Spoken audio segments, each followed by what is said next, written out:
ವೀಕ್ಷಕರೇ ನಮಸ್ತೆ, ನಾನು ನಿಮ್ಮ AT ವೆಂಕಟೇಶ್ ಪ್ರಭು. ನೀವು ನೋಡ್ತಾ ಇದ್ದೀರಿ News18 ಡಿಜಿಟಲ್.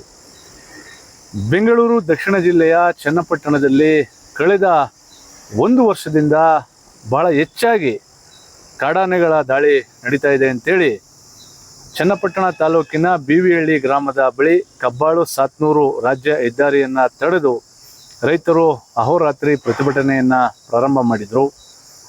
ಕಳೆದ 14-15 ವರ್ಷಗಳಿಂದ ನಿರಂತರವಾಗಿ ಕಾಡಾನೆಗಳ ದಾಳಿ ನಡೀತಾ ಇದೆ. ಆದರೆ ಕಳೆದ ಒಂದು ವರ್ಷದಿಂದ ಅದು ಹೆಚ್ಚಳ ಆಗಿದೆ ಅಂತೇಳಿ ರೈತರು ಆಕ್ರೋಶವನ್ನು ಹೊರಹಾಕ್ತಾ ಇದ್ರು. ಇನ್ನು ಇವತ್ತು ಪ್ರತಿಭಟನಾ ಸ್ಥಳಕ್ಕೆ JDSನ ಯುವ ನಾಯಕ ನಿಖಿಲ್ ಕುಮಾರಸ್ವಾಮಿ ಅವರು ಆಗಮಿಸಿ ರೈತರ ಸಮಸ್ಯೆಯನ್ನು ಕೇಳಿದ್ರು. ಜೊತೆಗೆ ಅರಣ್ಯ ಇಲಾಖೆಯ ಅಧಿಕಾರಿಗಳು, ಪೊಲೀಸ್ ಇಲಾಖೆಯ ಅಧಿಕಾರಿಗಳು, ಜೊತೆಗೆ ಜಿಲ್ಲೆಯ ಅಪರ ಜಿಲ್ಲಾಧಿಕಾರಿಗಳಾದಂಥ ಚಂದ್ರಯ್ಯನವರು ಕೂಡ ಸ್ಥಳಕ್ಕೆ ಬಂದರು. ಚನ್ನಪಟ್ಟಣ ತಹಶೀಲ್ದಾರ್ ಗಿರೀಶ್ ಅವರು ಕೂಡ ಸ್ಥಳಕ್ಕೆ ಬಂದರು. ಅಲ್ಲಿ ನಡೆದಂಥ ಚರ್ಚೆ ಒಂದೇ, ಕಳೆದ 14-15 ವರ್ಷಗಳಿಂದ ನಿರಂತರವಾಗಿ ಕಾಡಾನೆಗಳ ದಾಳಿ ಈ ಭಾಗದಲ್ಲಿ ಅತಿ ಹೆಚ್ಚಾಗಿ ನಡೀತಾ ಇದೆ. ಇದರಿಂದಾಗಿ ರೈತರ ಬೆಳೆಗಳು ನಾಶ ಆಗ್ತಾ ಇದೆ, ಜೊತೆಗೆ ರೈತರ ಪ್ರಾಣಕ್ಕೂ ಕೂಡ ಕುತ್ತು ಬಂದಿದೆ. ಆದರೆ ಸಂಬಂಧಪಟ್ಟಂತಹ ರಾಜ್ಯ ಸರ್ಕಾರದ ಸಚಿವರಾಗಿರ್ಬೋದು, ಸ್ಥಳೀಯವಾಗಿ ಆಡಳಿತ ನಡೆಸ್ತಕ್ಕಂತಹ ಶಾಸಕರಾಗಿರ್ಬೋದು, ಯಾವುದೇ ಒಂದು ಕಟ್ಟುನಿಟ್ಟಿನ ಕ್ರಮವನ್ನು ವಹಿಸ್ತಾ ಇಲ್ಲ ಎನ್ನುವಂತಹ ನೇರ ಆರೋಪವನ್ನು ರೈತರು ಏನು ಪ್ರತಿಭಟನಾ ಸಭೆಯಲ್ಲಿ ತಮ್ಮ ಆಕ್ರೋಶವನ್ನು ಹೊರಹಾಕಿದ್ರು. ಇನ್ನು ರೈತರ ಸಮಸ್ಯೆಯನ್ನು ಕೇಳಿದಂತಹ JDSನ ಯುವ ನಾಯಕ ನಿಖಿಲ್ ಕುಮಾರಸ್ವಾಮಿ ಅವರು ನೇರವಾಗಿ ಕೇಂದ್ರ ಸಚಿವರಾದಂತಹ HD ಕುಮಾರಸ್ವಾಮಿ ಅವರ ಒಂದು ಸಂಪರ್ಕವನ್ನು ಮಾಡಿದ್ರು. ಬಿವಿಹಳ್ಳಿ ಬಳಿ ನಿನ್ನೆ ಬೆಳಗ್ಗಿನಿಂದ ಈ ಭಾಗದ ರೈತರು ಹಲವಾರು ವರ್ಷಗಳಿಂದ ಅನುಭವಿಸ್ತಾ ಇರ್ತಕ್ಕಂಥ ಆನೆಯ ದಾಳಿಯ ಒಂದು ಯಾತನೆ ಏನಿದೆ, ಬಹುಶಃ ಅದಕ್ಕೆ ಇತ್ತೀಚಿನ ದಿನಗಳಲ್ಲಿ ಒಂದು ಉದಾಹರಣೆ ಇದೇ ತಿಂಗಳು 19ನೇ ತಾರೀಕು ನಡೆದಂತ ಒಂದು ಘಟನೆ. ಮಂಗಾಡಹಳ್ಳಿ ಗ್ರಾಮದಲ್ಲಿ ಒಬ್ಬ ರೈತನ ಮೇಲೆ ಆನೆ ದಾಳಿ ಮಾಡಿ, ಬಹುಶಃ ಆ ಒಂದು ವಿಡಿಯೋನು ಕೂಡ ನಾನು ನೋಡಿದ್ದೀನಪ್ಪ. ಅದು ಅಂತ ದೃಶ್ಯ ಇವತ್ತು ಬಹುಶಃ ಒಬ್ಬ ಮನುಷ್ಯರಾದವರು ಕಣ್ಣಲ್ಲಿ ಕೂಡ ನೋಡ್ಲಿಕ್ಕೂ ಸಾಧ್ಯ ಇಲ್ಲ. ಆ ರೀತಿಯಾದಂತ ಒಂದು ಘಟನೆ ಆ ಒಬ್ಬ ರೈತನ ಒಂದು ಜೀವನದಲ್ಲಿ ಸಂಭವಿಸಿದೆ. ಹಾಗಾಗಿ ಇಂಥ ಘಟನೆಗಳು ಕೇವಲ ಮಂಗಾಡಹಳ್ಳಿ ಭಾಗದಲ್ಲಿ ಅಷ್ಟೇ ಅಲ್ಲ, ಇವತ್ತು ಇಡೀ ರಾಮನಗರದಾದ್ಯಂತ ಸುಮಾರು 120 ಕಿಲೋಮೀಟರ್ ಅಷ್ಟು ಕೂಡ ಇವತ್ತು ಇದಕ್ಕೆ ಒಂದು ಶಾಶ್ವತವಾದಂತ ಪರಿಹಾರ ಕಂಡುಕೊಳ್ಬೇಕು ಅಂದ್ರೆ ರೈಲ್ವೆ ಬ್ಯಾರಿಕೇಡಿಂಗ್ ಸಿಸ್ಟಮ್ ನ ವೈಜ್ಞಾನಿಕವಾಗಿ ಅಳವಡಿಸಿದ್ರೆ ಮಾತ್ರ ಇದು ಸಾಧ್ಯ ಅಂತಕ್ಕಂಥದ್ದು ಎಲ್ಲರಿಗೂ ಗೊತ್ತಿರ್ತಕ್ಕಂಥ ವಿಚಾರ. ಇದ್ರ ಮಧ್ಯೆ ಒಂದು 25 ಕಿಲೋಮೀಟರ್ ಮಾತ್ರ ಇಲ್ಲಿವರೆಗೂ ರೈಲ್ವೆ ಬ್ಯಾರಿಕೇಡಿಂಗ್ ಆಗಿರ್ತಕ್ಕಂಥದ್ದು. ಅದು ಸನ್ಮಾನ್ಯ ಕುಮಾರಣ್ಣ ಅವರ ಕಾಲ್ಗಡ್ಡದಲ್ಲಿ ನೆರವೇರಿರ್ತಕ್ಕಂಥ ಒಂದು ಕಾರ್ಯಕ್ರಮ. ತದನಂತರ ಇಲ್ಲಿಯವರೆಗೂ ಕೂಡ ಹೆಚ್ಚು ಕಮ್ಮಿ 75% ಭಾಗ ನಮ್ಮ ಜಿಲ್ಲೆನಲ್ಲಿ ಎಲ್ಲೂ ಕೂಡ ರೈಲ್ವೆ ಬ್ಯಾರಿಕೇಡಿಂಗ್ ಸಿಸ್ಟಮ್ಗಳು ಇಲ್ಲಿವರೆಗೂ ಅಳವಡಿಸಿಲ್ಲ.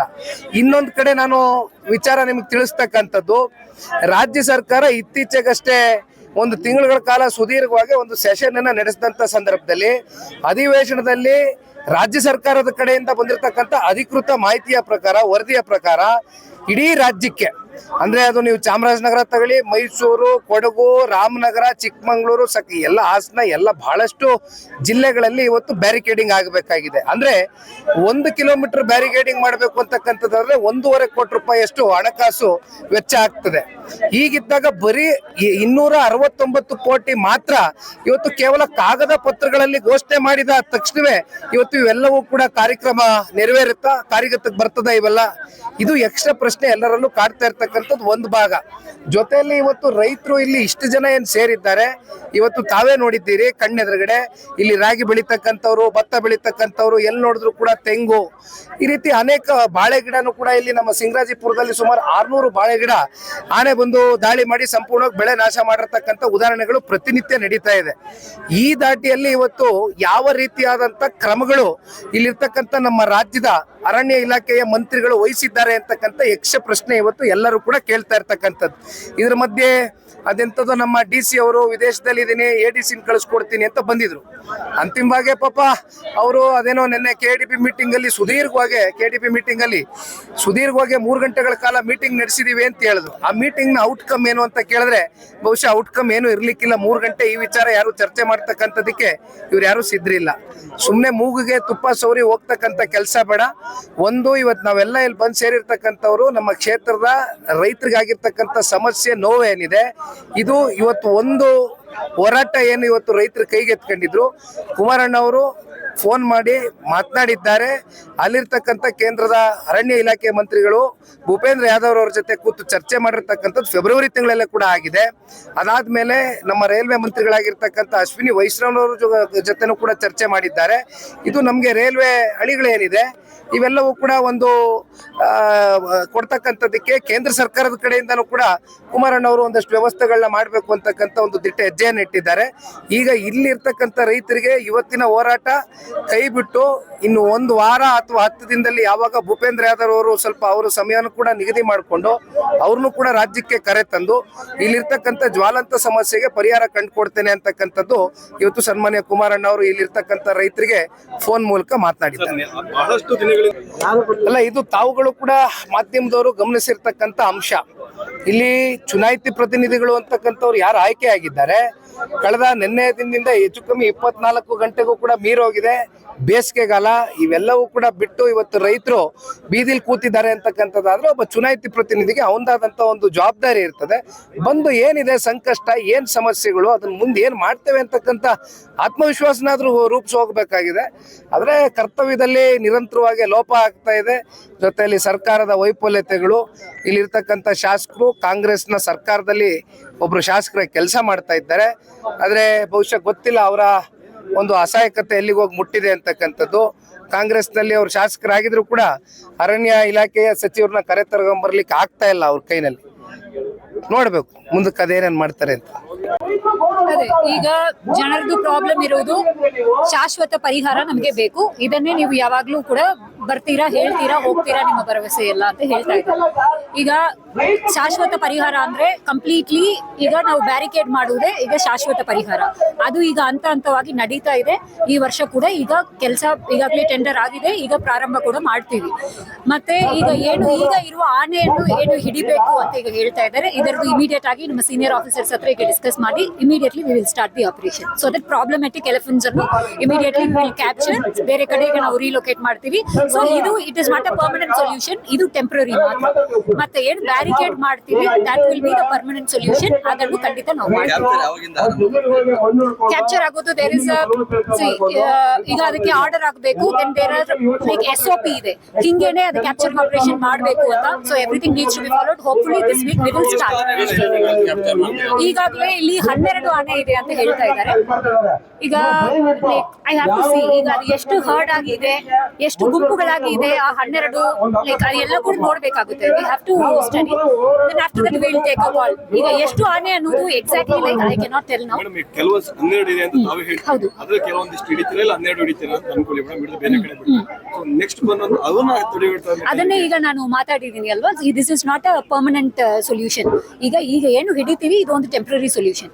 ಮತ್ತೆ ಈಗ ಕಾವೇರಿ ಕಡೆ ಈಗಾಗಲೇ ರೈಲ್ವೆ ಬ್ಯಾರಿಕೇಡ್ ಆಗಿದೆ. ಸೊ ಅಲ್ಲಿಂದ ಈಗಾಗಲೇ ಹೊಸದಾಗಿ ಯಾವುದೇ ಆನೆ ಗುಂಪುಗಳು ಕೂಡ ಒಳಗಡೆ ಬರ್ತಾ ಇಲ್ಲ. So that is completely packed. ಈಗ ಏನು ಬನ್ನರ್ಘಟ್ಟ ಕಡೆ ಏನು ಎಲ್ಲಿ ಎಲ್ಲ ಓಪನ್ ಪಾಯಿಂಟ್ಸ್ ಇದೆಯೋ ಈಗ ಅಲ್ಲಿ ನಾವು ಫೋಕಸ್ ಮಾಡ್ತೀವಿ ಇನ್ನು ಮುಂದೆ. ಸೊ ಹೋಪ್ಫುಲಿ ಈ ವರ್ಷ ಆರ್ ನೆಕ್ಸ್ಟ್ ವರ್ಷ we will try to complete the work. So ಅದು that will be the permanent solution. So ಈಗೇನು ಆನೆ ಹಿಡಿತೀವಿ this will not be the permanent thing. ಅದಕ್ಕೆ ಹೇಳ್ತಾ ಇದ್ವಿ ಪ್ರಾಬ್ಲಮ್ಯಾಟಿಕ್ ಆನೆಯನ್ನು ಮಾತ್ರ ಹಿಡಿಯುವುದು ಒಳ್ಳೆಯದು. ಇಫ್ ನಾವು ಎಲ್ಲ ಆನೆಯನ್ನು ಶಿಫ್ಟ್ ಮಾಡಿದ್ರೆ ನೆಕ್ಸ್ಟ್ ಮಂತ್ 1 ಮಂತ್ ಬೇಕಿದ್ರೆ ಯಾವುದೇ ಇಲ್ಲದೆ ಇರಬಹುದು. ನೆಕ್ಸ್ಟ್ ಮಂತ್ ಅಗೇನ್ 12 ಆನೆಗೆ ಬದಲಾಗಿ 24 ಆನೆ ಕೂಡ ಬರಬಹುದು. ಸೊ ಅದು ಕೂಡ ನಾವು ಗಮನದಲ್ಲಿ ಇಟ್ಕೋಬೇಕು. ದ ಬ್ಯಾರಿಕೇಡ್ ಏನ್ ಮಾಡ್ತೀವಿ that will be the scientific approach to this problem. So ಅದನ್ನು ನಾವು ಮಾಡ್ತೀವಿ. ಕ್ಯಾಂಪ್ ಈಗಾಗಲೇ ಎಲಿಫೆಂಟ್ ಟಾಸ್ಕ್ ಫೋರ್ಸ್ ಇದೆ, ಮತ್ತೆ ಈಗಾಗಲೇ ಆಂಟಿ ಡಿಪ್ರೆಡೇಷನ್ ಕ್ಯಾಂಪ್ಸ್ ಇದೆ, ಮತ್ತೆ ಆಂಟಿ ಪೋಚಿಂಗ್ ಕ್ಯಾಂಪ್ಸ್ ಇದೆ. ಕಂಟಿನ್ಯೂಸ್ ಆಗಿ ನಮ್ಮ ಸ್ಟಾಫ್ಸ್ ಈಗ ಪೆಟ್ರೋಲ್ ಮಾಡ್ತಾ ಇದ್ದಾರೆ. ಎಲಿಫೆಂಟ್ ಅನ್ನು ಮತ್ತೆ ಡ್ರೈವ್ ಬ್ಯಾಕ್ ಮಾಡ್ತಾನೆ ಇದ್ದಾರೆ. ಈ ಕಾರ್ಯಾಚರಣೆ ಈಗ ನಡೀತಾ ಇರ್ತದೆ. ಈ ಭಾಗಕ್ಕೆ ಒಂದು ಹೊಸ ಕ್ಯಾಂಪ್ ಮಾಡಬೇಕು. ಎಲಿಫೆಂಟ್ ಇಲ್ಲ, ಎಲಿಫೆಂಟ್ ಕ್ಯಾಂಪ್ ಅಂದ್ರೆ ಅವ್ರು ಆ ಆನೆ ಎಲ್ಲ ಹಿಡಿದ್ಬಿಟ್ಟು ಯು ಫೆನ್ಸ್ ದಟ್ ಏರಿಯಾ, ಆ ಏರಿಯಾ ಅಲ್ಲಿ ತಗೊಂಡು ಹೋಗಿ ಆ ಆನೆಯನ್ನು ಹಿಡಿಯತ್ತಾರೆ. ಅಂದ್ರೆ ಝೂ ಟೈಪ್ ಈಗ that will not be possible. ಆ ತರ ಹಿಡಿದು ಒಂದ್ ಕಡೆ ಲೈಕ್ ನೀವು ಆನೆಯನ್ನು ಹಿಡಿಯೋದು like that one elephant is like ಅದ್ರ ರೇಂಜ್ ತುಂಬಾ ಜಾಸ್ತಿ ಇದೆ. ಸೊ ಸಿಂಪ್ಲಿ ನಾವು ಒಂದು ಅವರು 100 ಎಕರೆಯನ್ನು ನೀವು ಇದು ಮಾಡಿ ಅದ್ರ ಒಳಗೆ ತಗೊಂಡು ಹೋಗಿ ಹಿಡಿ ಅಂತಾರೆ. No, that is not possible. ಇಲ್ಲಿ ವಿಶೇಷ ಅಂದರೆ ಏನು, ಈಗ ರೈತರ ಪ್ರತಿಭಟನೆ ಏನು ನಡೀತಾ ಇದೆ, ಆ ಪ್ರತಿಭಟನೆಗೆ ಸಂಬಂಧಪಟ್ಟಂತಹ ಸ್ಥಳೀಯವಾಗಿರ್ತಕ್ಕಂತಹ ಶಾಸಕರಾಗಿರ್ಬೋದು, ಅರಣ್ಯ ಇಲಾಖೆಯ ಸಚಿವರಾಗಿರ್ಬೋದು, ಯಾರು ಕೂಡ ಬಂದಿಲ್ಲ ಎನ್ನುವಂತಹ ಆರೋಪವನ್ನು ಸ್ಥಳೀಯವಾಗಿ ಯಾರು ಪ್ರತಿಭಟನೆಯನ್ನು ಮಾಡ್ತಾಯಿದ್ರು ಅವರು ಆ ಪ್ರತಿಭಟನಾ ಸಭೆಯಲ್ಲಿ ತಮ್ಮ ಅಭಿಪ್ರಾಯವನ್ನು ವ್ಯಕ್ತಪಡಿಸಿದ್ರು. ಆದರೆ ಇಲ್ಲಿ ನಿಖಿಲ್ ಕುಮಾರಸ್ವಾಮಿಯವರು ನೇರವಾಗಿ ಕುಮಾರಸ್ವಾಮಿಯವರ ಸಂಪರ್ಕವನ್ನು ದೂರವಾಣಿ ಮೂಲಕ ಪಡೆದು ಆ ಪ್ರತಿಭಟನಾ ಸಭೆಯಲ್ಲಿ ಯಾರೆಲ್ಲ ಭಾಗವಹಿಸಿದ್ರು ಆ ರೈತರಿಗೆ ಕೇಂದ್ರ ಸಚಿವರಾದಂತಹ HD ಕುಮಾರಸ್ವಾಮಿಯವರು ಧೈರ್ಯವನ್ನು ತುಂಬಿದ್ದಾರೆ. ಮತ್ತೊಂದು ಅಂಶ ಏನಂದರೆ, ಏನು ಈಗ ದೇಶದಲ್ಲಿ ವಿವಿಧ ರಾಜ್ಯಗಳ ಚುನಾವಣೆ ನಡೀತಾ ಇದ್ದು ಕೇಂದ್ರದ ಅರಣ್ಯ ಸಚಿವರಾದಂತಹ ಭೂಪೇಂದ್ರ ಯಾದವ್ ಅವರು ಈಗಾಗಲೇ ವೆಸ್ಟ್ ಬೆಂಗಾಲ್ನಲ್ಲಿ ತಮ್ಮ ಚುನಾವಣಾ ಕಾರ್ಯನಿಮಿತ್ತ ಅವರು ಹೋಗಿರೋ ಕಾರಣ ಅವರು ಈಗ ಸದ್ಯಕ್ಕೆ ನಮಗೆ ಲಭ್ಯ ಇಲ್ಲ. ಮೇ ತಿಂಗಳ ಒಂದು ಭಾಗದಲ್ಲಿ, ಮೇ ತಿಂಗಳಿನಲ್ಲಿ ನಾನು ಅವರನ್ನು ಕರ್ನಾಟಕಕ್ಕೆ ಕರೆತರ್ತೇನೆ. ಅದರಲ್ಲೂ ವಿಶೇಷವಾಗಿ ಬೆಂಗಳೂರು ದಕ್ಷಿಣ ಜಿಲ್ಲೆಯ ಕನಕಪುರ ಮತ್ತು ಚನ್ನಪಟ್ಟಣ, ಪ್ರಮುಖವಾಗಿ ಚನ್ನಪಟ್ಟಣದಲ್ಲಿ ಅವರನ್ನು 2 ದಿನಗಳ ಕಾಲ ನಾನು ಅವರನ್ನು ಕರೆತಂದು ಇಲ್ಲಿ ಆಗ್ತಾ ಇರ್ತಕ್ಕಂತಹ ಸಮಸ್ಯೆಯನ್ನು ನೇರವಾಗಿ ಅವರ ಎದುರು ಇಲ್ಲಿನ ಸಮಸ್ಯೆ ಬಗ್ಗೆ ಅವರಿಗೆ ಮನವರಿಕೆ ಮಾಡುವ ಪ್ರಯತ್ನವನ್ನು ಮಾಡ್ತೇನೆ. ಜೊತೆಗೆ ಕೇಂದ್ರ ಸರ್ಕಾರದಿಂದ ಏನು ಹೆಚ್ಚುವರಿಯಾಗಿ ಅನುದಾನವನ್ನು ತಂದು ಅರಣ್ಯ ಇಲಾಖೆಗೆ ಕೊಡಿಸುವ ಮೂಲಕ ಏನು ಈಗಾಗಲೇ ಇರತಕ್ಕಂತಹ ರೈಲ್ವೆ ಬ್ಯಾರಿಕೇಡ್ ಕಾಮಗಾರಿ ಏನು ನಿಧಾನಗತಿಯಲ್ಲಿ ನಡೀತಾ ಇದೆ, ಅದಕ್ಕೆ ಒಂದು ವೇಗ ಕೊಡುವಂತಹ ಕೆಲಸವನ್ನು ನಾನು ಮಾಡ್ತೇನೆ. ಯಾರು ಕೂಡ ಪ್ರತಿಭಟನೆಯಲ್ಲಿ ಯಾರೆಲ್ಲ ಭಾಗವಹಿಸ್ತಾ ಇದ್ದೀರಿ ಅವರು ಈ ಕೂಡಲೇ ಪ್ರತಿಭಟನೆಯನ್ನು ಕೈಬಿಟ್ಟು ತಮ್ಮ ತಮ್ಮ ಬದುಕನ್ನು ನೋಡಿ ಎನ್ನುವಂತಹ ವಿಶ್ವಾಸದ ಮಾತುಗಳನ್ನು ಕುಮಾರಸ್ವಾಮಿಯವರು ಹೇಳ್ತಾ ಇದ್ದಂತೆ ಅಲ್ಲಿ ಯಾರೆಲ್ಲ ಸೇರಿದ್ರು ಪ್ರತಿಭಟನಾಕಾರರು ಕುಮಾರಸ್ವಾಮಿಯವರ ಮಾತನ್ನು ಕೇಳಿ ಪ್ರತಿಭಟನೆಯನ್ನು ಕೈಬಿಟ್ಟಿದ್ದಾರೆ. ನಾನೀಗಾಗಲೇ ಹಿಂದೆನೂ ಬ್ಯಾರಿಕೇಡ್ ಹಾಕ್ಬೇಕು ಅಂತ 3 ಕೋಟಿ ಕೊಟ್ಟಿದ್ದ ಸೆಂಟ್ರಲ್ ಮುಖ್ಯಮಂತ್ರಿ ಆದಾಗ, ಆದರೆ ಕೆಲಸ ಸಂಪೂರ್ಣ ಆಗಿಲ್ಲ. ನಾನೀಗಾಗಲೇ 2 ಮೀಟಿಂಗು ಕೇಂದ್ರ ಸರ್ಕಾರದ ಅರಣ್ಯ ಸಚಿವರಿದ್ದಾರೆ ಭೂಪೇಂದ್ರ ಯಾದವ್ ಅಂತ ಹೇಳಿ ಅವ್ರ ಜೊತೆ ಮಾತಾಡಿದರೆ ಅವರು ವೆಸ್ಟ್ ಬೆಂಗಾಲ್ ಚುನಾವಣೆಗೆ ಇನ್ಚಾರ್ಜ್ ಹಾಕ್ಬಿಟ್ಟಿದ್ದಾರೆ. ಅವ್ರನ್ನ 29 ಬಿಸಿ ಇದ್ದಾರೆ.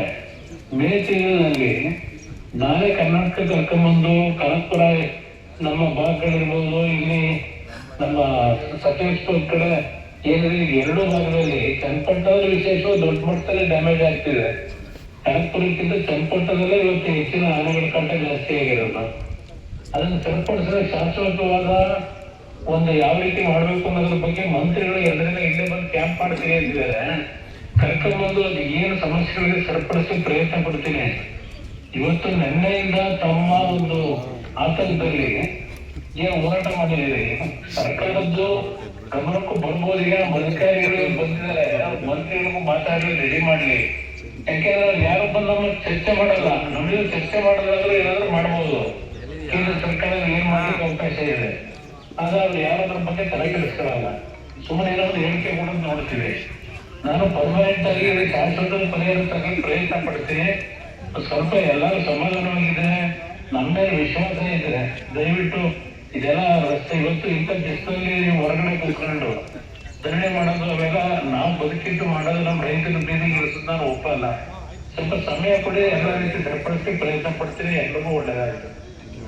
ಆದರೆ ಇಲ್ಲಿ ಪ್ರಮುಖವಾಗಿ ರಾಜ್ಯ ಸರ್ಕಾರದಿಂದ ಯಾವ ರೀತಿಯಾಗಿ ಈ ಭಾಗದ ರೈತರಿಗೆ ಸ್ಪಂದನೆ ಸಿಗ್ತದೆ ಎನ್ನುವಂಥದ್ದು ಈಗ ಪ್ರಶ್ನೆ. ಯಾಕಂದರೆ ಕಳೆದ ಬಾರಿ ಈಶ್ವರ್ ಖಂಡ್ರೆರವರು ರಾಜ್ಯ ಅರಣ್ಯ ಸಚಿವರು ಬಂದು ಬಿವಿಹಳ್ಳಿ ಗ್ರಾಮದಲ್ಲಿ ಒಂದು ಸಭೆಯನ್ನು ಮಾಡಿದ್ರು.